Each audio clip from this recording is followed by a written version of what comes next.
Oras na. 10:00 na. Bakit pa sila?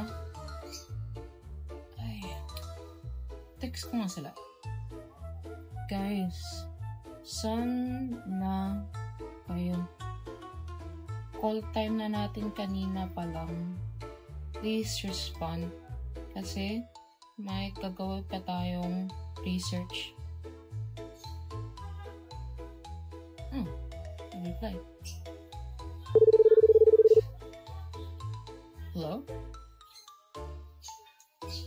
Oh, be. Leader, pasensya na. Hindi ako makapagpunta dyan. Walang bawantay sa bahay eh. Kasi ako lang mag-isa dito.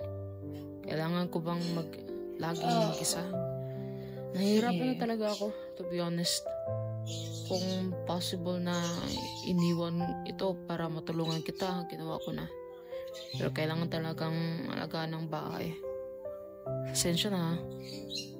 Ganun pa. Okay. Mamaya na lang ha. Sige. Ha! Ang bahay ng kalaban sa ML. Uy! Yung base natin. Uy! Yung base natin. Oh, hello? Kamusta be? Pupunta ka na ba? It's already 10:30. Kailangan na natin mag-start ng research natin. Ay, sorry. Nasa family reunion ako. Ang pangit kasi di ako makalabas dito. Inaasikaso ko kasi yung family reunion namin. Alam mo, napakahirap para sa akin na tandaan na hardworking ka para sa grupo natin. Sadya na ba ha? Hindi talaga ako makapaglabas dito. Sige. Okay lang. Family is first. Sige. Okay. Enjoy ka dyan ha. Sige, ikaw magano. Mamaya na lang kita kontakin. Okay, sorry kay Besha. Sige, thank you. Sige, tapos yung Yossi. Sige, magkano sa nyo? Sige, ito lang, Jess. Sa akin ako. Oo. Okay. Uy, daya.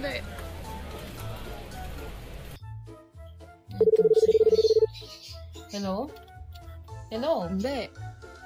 Sis, narinig mo ba ako? Hindi ka. Hello? Wow. Okay ka lang dyan? Hello? Sis? Sig. Hello? Be. Hello? Hello? Hello? Wala ba siyang signal dun?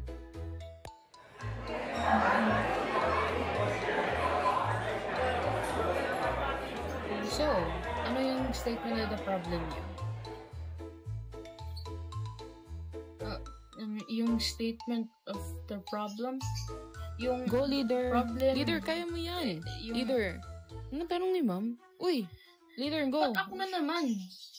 Minsan man lang di kayo nagtanong sa akin kung okay man lang ako. Ako na nga yung gumawa ng yung research natin. Di man kayo lang ambag kahit isa. Sa tingin mo wala akong pamilya din na protektahan? Na hindi ako ano nang kung anong sakit? Or ikaw na walang signal? Nakita na lang kita doon sa palengke kanina. Sabi ka. Ma'am, ayaw kong sabihin sa lahat ng problema ko. At itatago ko na lang sa sarili ko. Dahil, baka hindi mo din kayanin yung answer ko, ma'am.